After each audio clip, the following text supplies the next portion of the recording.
Hello friends, इस video में हम बात करेंगे यूपीएससी सिविल सर्विस 2025 और 26 प्रीलिम्स हो या फिर मेंस हो, फॉर्म भरने के लिए कौन से डॉक्यूमेंट ज़रूरी है। ठीक है, जो ज़रूरी डॉक्यूमेंट है उनके बारे में हम बात करेंगे कि आपको फॉर्म भरते समय आपके पास में कौन से डॉक्यूमेंट होने चाहिए। तो अगर आप चैनल पर पहली बार हो तो चैनल को सब्सक्राइब ज़रूर करना।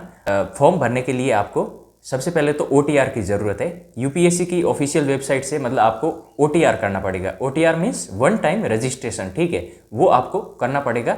उसमें क्या होता है, नॉर्मली डॉक्यूमेंट चाहिए 10th 12th के और आधार कार्ड वगैरह ये चाहिए आपको।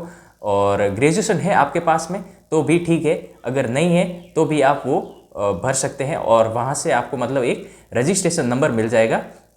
उस रजिस्ट्रेशन नंबर से आपको आगे फॉर्म का वो प्रोसेस होता है। ठीक है, तो अभी OTR कंपलसरी है। OTR में कोई वैसे डॉक्यूमेंट की ज़रूरत है नहीं, वहाँ पे आपके फ़ोटो, सिग्नेचर और आधार कार्ड, नॉर्मल 10th और 12th ये ही डॉक्यूमेंट चाहिए। इसके अलावा नॉर्मली वहाँ पे कोई ज़रूरत है नहीं। अगर आपके पास मतलब बेसिक डॉक्यूमेंट जैसे कि 10th की मार्कशीट हो गई, 12th की मार्कशीट हो गई, आधार कार्ड हो गया और ग्रेजुएशन की अगर मार्कशीट है तो बढ़िया है, नहीं है तो भी कोई बात नहीं है। क्योंकि ग्रेजुएशन अगर आपके पास में फाइनल की मार्कशीट नहीं है तो आप फॉर्म भर सकते हैं अपीयरिंग से। ठीक है, वहाँ पे ऑप्शन आता है कि अपीयरिंग से, अगर आप अपीयरिंग में है मतलब फाइनल ईयर में है तो आप फॉर्म भर सकते हैं, कोई प्रॉब्लम नहीं है। तो ये तो एक बेसिक डॉक्यूमेंट हो गए। मेन प्रॉब्लम आती है कि कास्ट सर्टिफिकेट पे। ठीक है, कास्ट सर्टिफिकेट है उन पे बात करते हैं।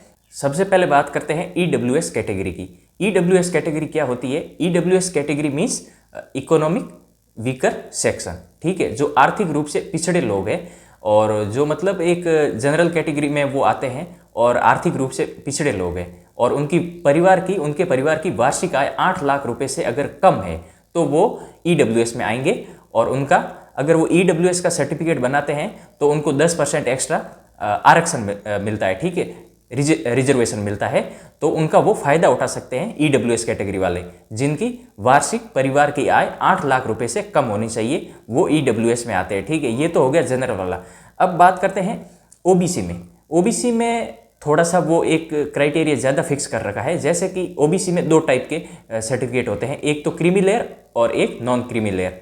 क्रीमी लेयर में क्या होता है कि मतलब उसमें जिनके परिवार की आय, कोई भी कैंडिडेट है उनके परिवार की आय एक साल में, एक वित्तीय वर्ष में 8 लाख से ज़्यादा है, वो होंगे क्रीमी लेयर में। ठीक है, और जिनकी 8 लाख से कम है एक साल में, एक साल में वित्तीय वर्ष में 8 लाख से उनके परिवार की इनकम कम है तो वो काउंट हो गए नॉन क्रीमी लेयर में। नॉन क्रीमी लेयर वालों को आरक्षण का फायदा मिलता है और क्रीमी लेयर वालों को नहीं मिलता है, क्योंकि उनकी आय वैसे ही परिवार की 8 लाख से ज़्यादा होती है, इस वजह से नहीं मिलता है। बाकी 8 लाख से जिनकी कम है तो उनको फ़ायदा मिलता है। और नॉर्मली एक साल में मतलब 8 लाख से कम के वो सर्टिफिकेट लोग बना लेते हैं।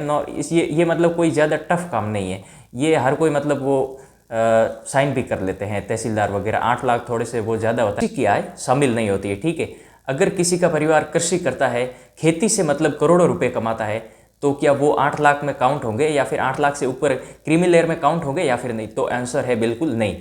कृषि, जो भी खेती करके लोग पैसे कमाते हैं तो करोड़ों में कमा सकते हैं, वो नॉन क्रीमी लेयर में ही आएंगे। ठीक है, OBC में भी ग्रुप A और B ग्रेड वालों को भी ये फायदा नहीं मिलता है, जिनके मम्मी पापा, माता पिता अगर सरकारी सेवा में ग्रुप A और ग्रुप B या फिर ग्रेड A और ग्रेड B में सर्विस करते हैं तो उनको ये नॉन क्रीमी लेयर या फिर ये फ़ायदा नहीं मिलता है। और जिनके मम्मी पापा ग्रुप C या फिर ग्रेड C और ग्रेड D में है और सरकारी कर्मचारी भी है तो भी चलेगा, मतलब इनको फ़ायदा मिलेगा आरक्षण का, कोई प्रॉब्लम नहीं है। तो एक ये क्राइटेरिया और हो गया। OBC और EWS का सर्टिफिकेट हर साल रिन्यू होता है, मतलब कि अभी 1 अप्रैल से लेकर के, अभी आप बनाते हैं 2025 और 26 में आपको एग्ज़ाम, 2025 में अगर आपको एग्ज़ाम देना है तो 1 अप्रैल से आपका ये सर्टिफिकेट, 1 अप्रैल से 11 फरवरी तक, 11 फरवरी प्रीलिम्स की 2025 की फॉर्म भरने की लास्ट डेट है, तो वहाँ तक ये आपका सर्टिफिकेट वैलिड रहेगा।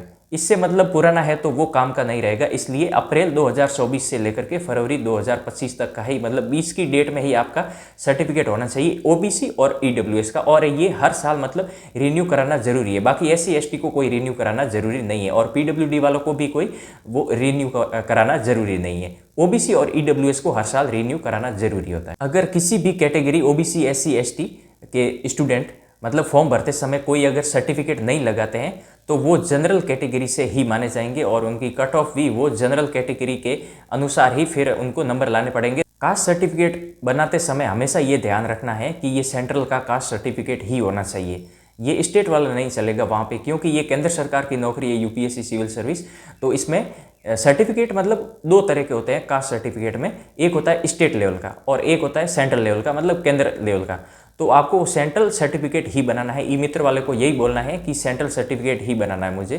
तो वो प्रारूप एक केंद्र सरकार वाला अलग होता है, तो उससे ही बनाना है। स्टेट वाला मतलब स्टेट में ही चलता है, बाकी वो केंद्र सरकार वाली नौकरियों में वो नहीं चलता है, इसलिए आपको वो केंद्र का ही बनाना है, ये जरूर ध्यान रखना। कास्ट सर्टिफिकेट में इसमें आपके साइन होते हैं एसडीएम के या फिर डीएम के, ये साइन आपको जरूरी है। बहुत सारे लोगों ने पूछा है मुझे कि मतलब इसमें साइन किसके होते हैं, हमारे एसडीएम के हैं या फिर डीएम के हैं, किसके चलते हैं या फिर नहीं चलते हैं। इसमें कोई प्रॉब्लम नहीं, एसडीएम के रैंक के ऊपर के कोई मतलब अधिकारी ये साइन कर दे ना कास्ट सर्टिफिकेट पे तो हमेशा वो वैलिड ही है, इसमें कोई प्रॉब्लम नहीं। एसडीएम भी वैलिड है, एसडीएम की वो साइन वगैरह होते हैं वो भी वैलिड है, कोई प्रॉब्लम नहीं है, ठीक। एससी एसटी के लिए इसमें कास्ट सर्टिफिकेट को लेकर के मतलब कितना भी पुराना हो सकता है, नॉर्मली वो एक इसमें मतलब 2018 से भी पुराना हो सकता है तो भी चलेगा, उसमें रिन्यू की कोई समस्या नहीं है। एससी एसटी और ये पीडब्ल्यूडी इसमें रिन्यू की कोई समस्या नहीं। ओबीसी और ईडब्ल्यूएस में हर साल रिन्यू होता है। बाकी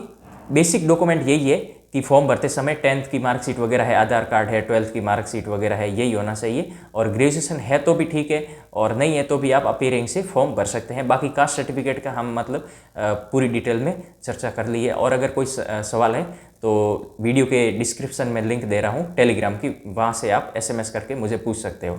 थैंक यू।